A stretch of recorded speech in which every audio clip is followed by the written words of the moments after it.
Boa noite a você que está nos ouvindo aí na sua casa. É um prazer a gente poder falar com você e é uma grande oportunidade. Agradeço à equipe aqui que me ofereceu isso e também a responsabilidade por deixar que Deus nos use para falar para você algumas lições que a Bíblia tem a nos oferecer. Nós vivemos hoje numa sociedade de muitos contrastes. A gente tem o contraste social, econômico, a gente tem religioso. Vivemos numa época de muita polarização. E todas essas coisas fazem com que o ser humano vá se adaptando, vá se mudando, se transformando, né? Todavia, essas diferenças que nós temos, elas trazem muitas marcas e muitos elementos de proximidade entre nós. E o relato bíblico que eu escolhi para falar para vocês hoje, ela traz essa mensagem.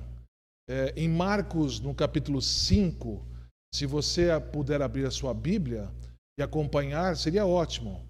Se você olhar Marcos capítulo 5, do verso 21 até ao verso 43, você vai entender aquilo que nós vivemos hoje em sociedade, essas diferenças, esses traços marcantes entre uma pessoa e outra pessoa. O relato de Marcos é uma história já conhecida de muitos de vocês, eu já ouvi diversas vezes, já li também diversas vezes, mas é uma história que deixa e que nos faz reler, porque lá existe muitas lições para a nossa vida. Eu queria que você me acompanhasse. E o melhor de tudo nessas diferenças marcantes é a pessoa especial de Cristo Jesus, porque o desejo dele é salvar a todos.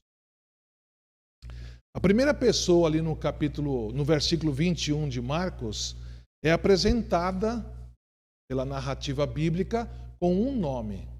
E esse nome dessa pessoa é Jairo. E eu já abro aqui um parênteses perguntando para você. Você sabe o que significa Jairo? Porque naquela época as pessoas recebiam um nome e esse nome tinha um significado importante. E Jairo quer dizer aquele que Deus ilumina. Bonito isso, né? Você imagina quando Jairo soube o significado do nome dele e quando as pessoas perguntavam a ele, qual é o seu nome? E ele dizia, meu nome é aquele que Deus ilumina. Isso é espetacular. Oxalá que a sociedade, que a nossa cultura também tivesse essa mesma regra, né? Bom, mas a narrativa bíblica disse a respeito dessa pessoa, do sexo masculino, que se chamava Jairo.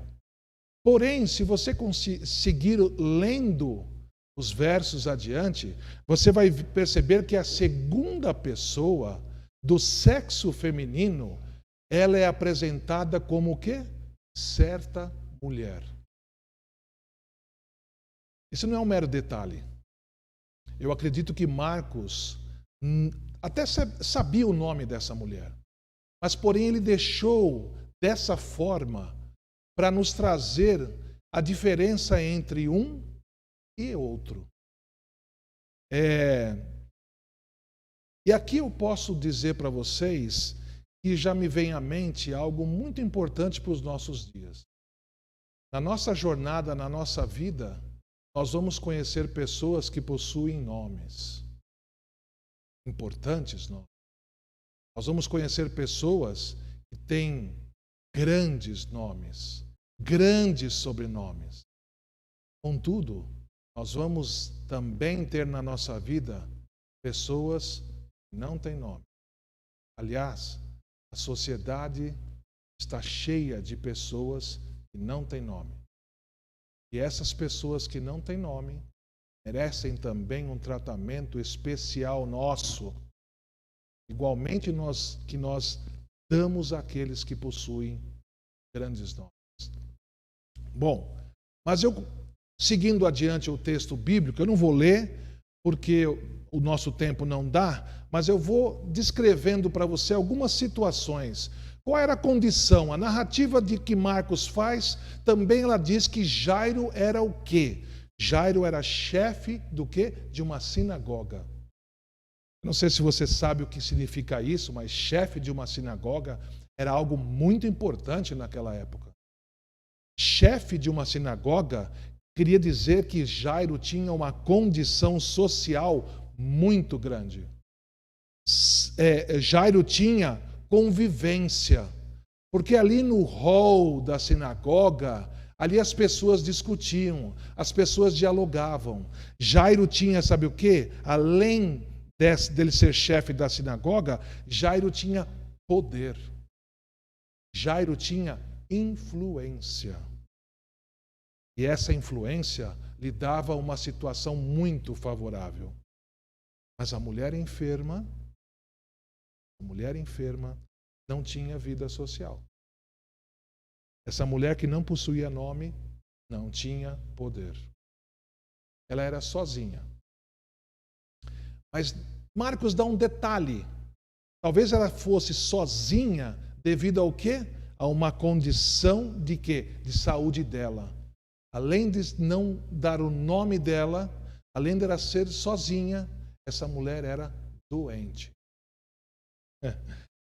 E ela tinha uma doença, não era uma doença normal, não era uma doença comum, não era um resfriado. Ela tinha uma hemorragia.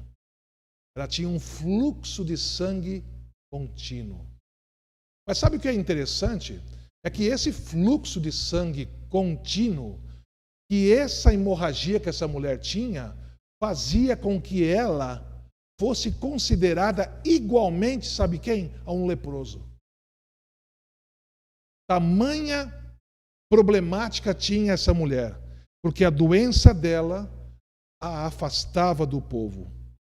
Por quê? Porque a lei cerimonial dizia que se a mulher sofresse de hemorragia, ela era considerada imunda. Toda vez que uma pessoa fosse condenada a essa situação, ser imunda, obviamente ela se afastava da sociedade e a sociedade não a queria por perto. Então havia ali uma grande diferença entre ela e Jairo. E, obviamente, essa situação da mulher trazia para ela uma maldição.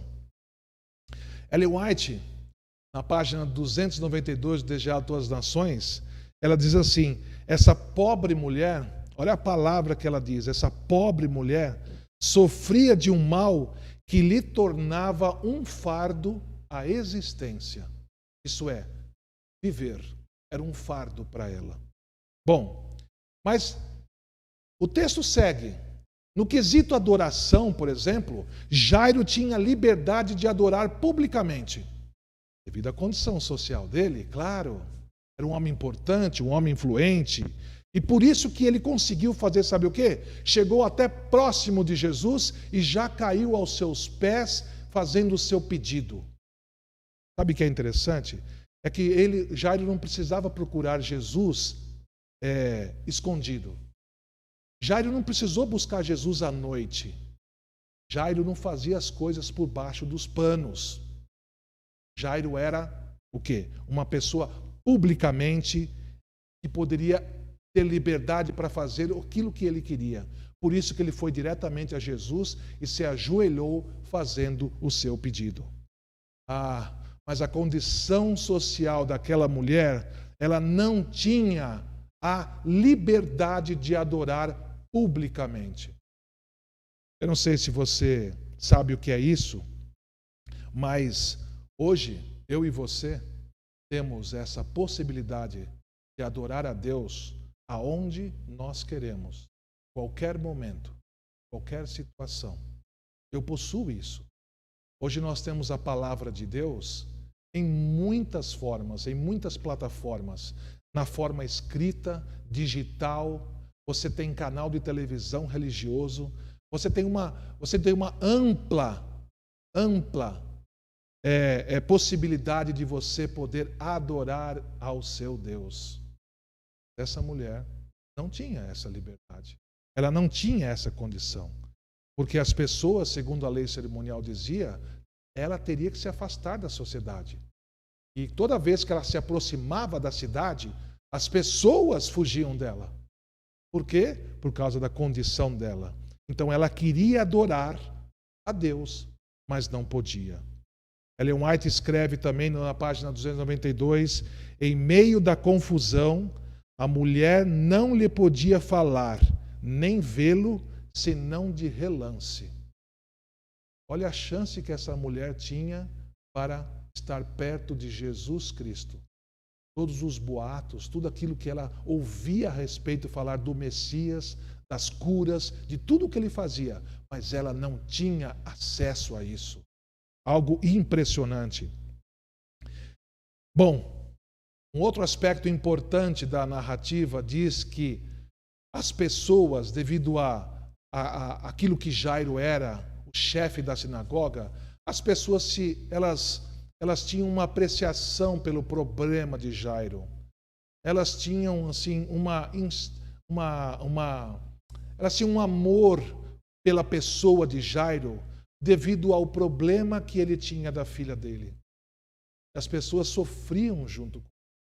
Jairo era aceito porque tinha esse problema com a filha, pelo fato da filha estar doente. Mas bem diferente era com essa mulher. A condição da mulher desencorajava, as pessoas desencorajavam essa mulher a se aproximar de Jesus.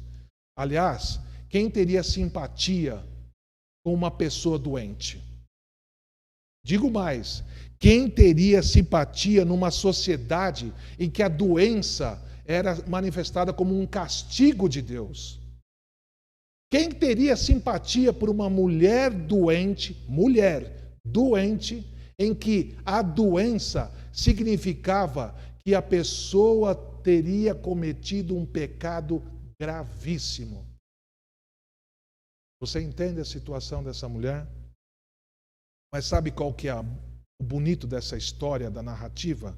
É que Jesus deu aos dois a mesma oportunidade. Os dois tinham uma corrida contra o tempo.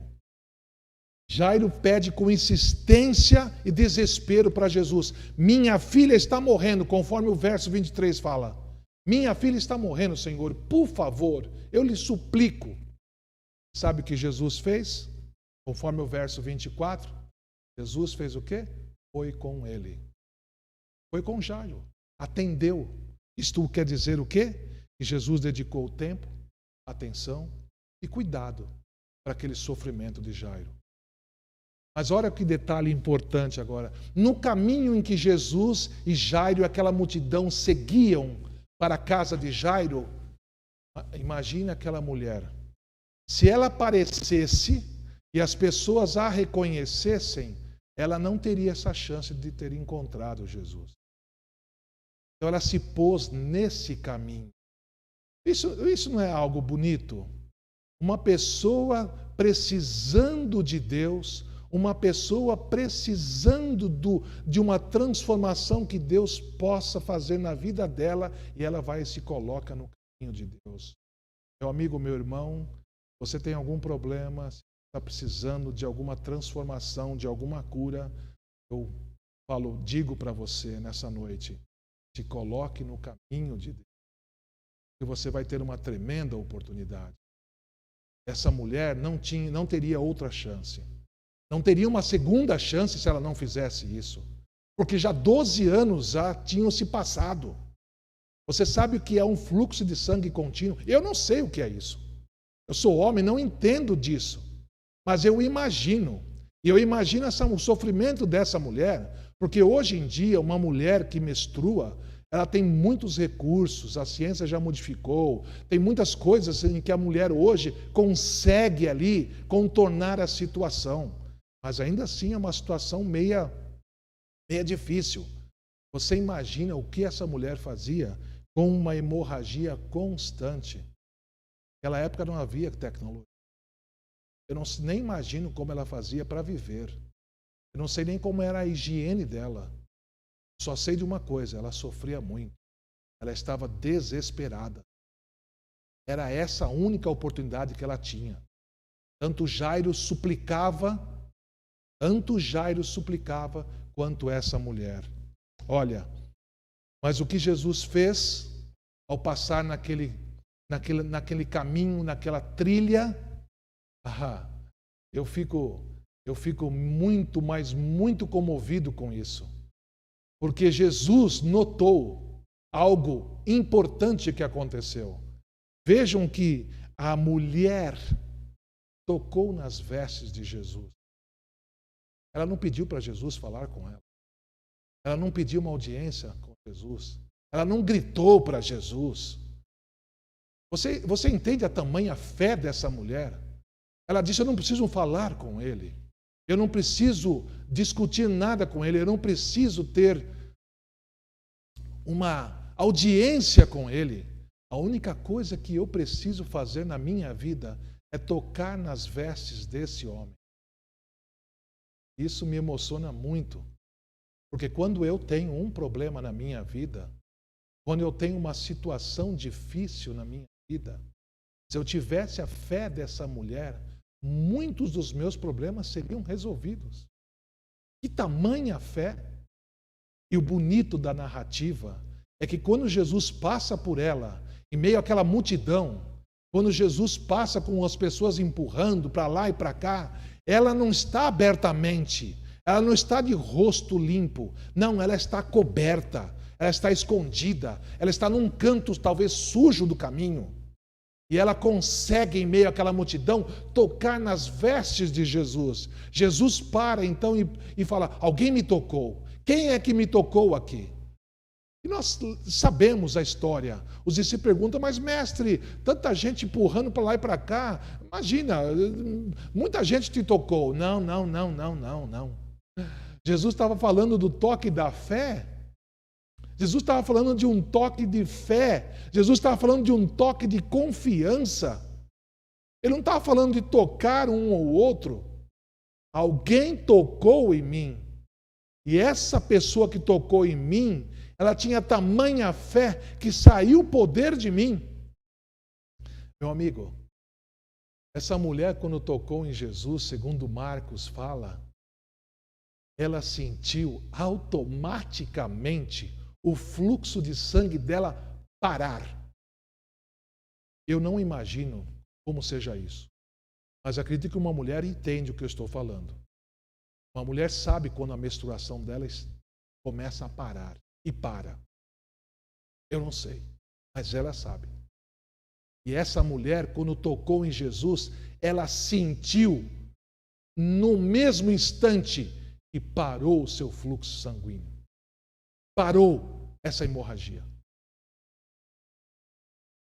E ela já sentiu que tinha sido curada. Agora olha a beleza de que Jesus faz comigo e com você e fez com essa mulher. Jesus não quis saber se essa mulher estava em pecado. Jesus não quis saber qual era o nome dessa mulher. Jesus simplesmente abaixa, olha para essa mulher e diz uma coisa maravilhosa. Eu fico impressionado como Jesus fala. Ele fala: filha. Você imagina como Deus te chamar de filho? Você imagina as vezes que você vira as costas para Deus? Você já imagina quando você desvia os teus caminhos, a tua vida, não quer saber de Deus, mas Deus se agacha, Deus se ali ajoelha junto com você e fala: filho, o que você precisa? Jesus olha bem para essa mulher e fala: filha, sabe o que te salvou, filha?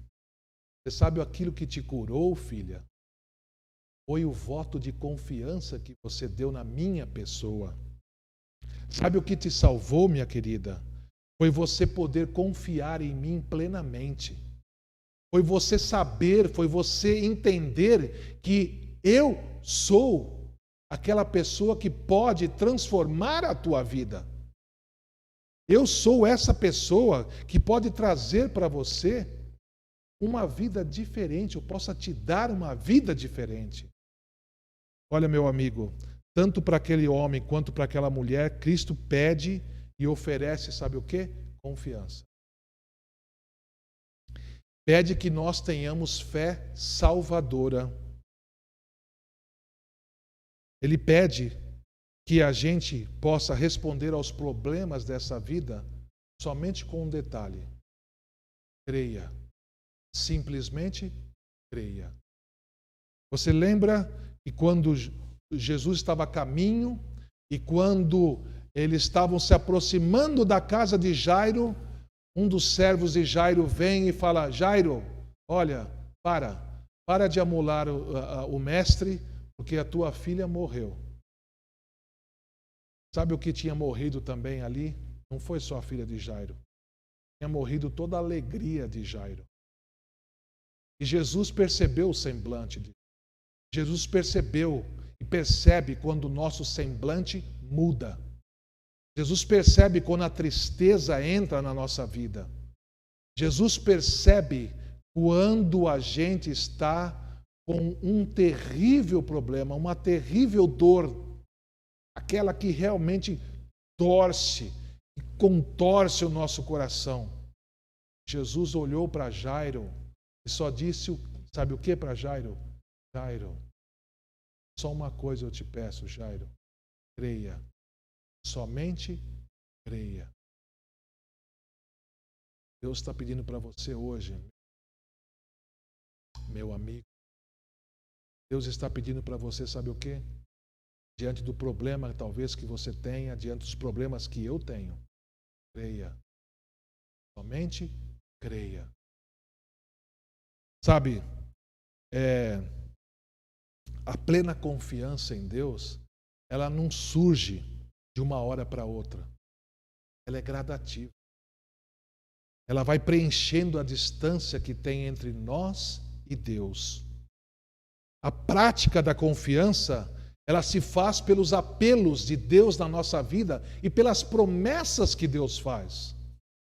Tudo quanto pedirdes em oração, crendo, recebereis.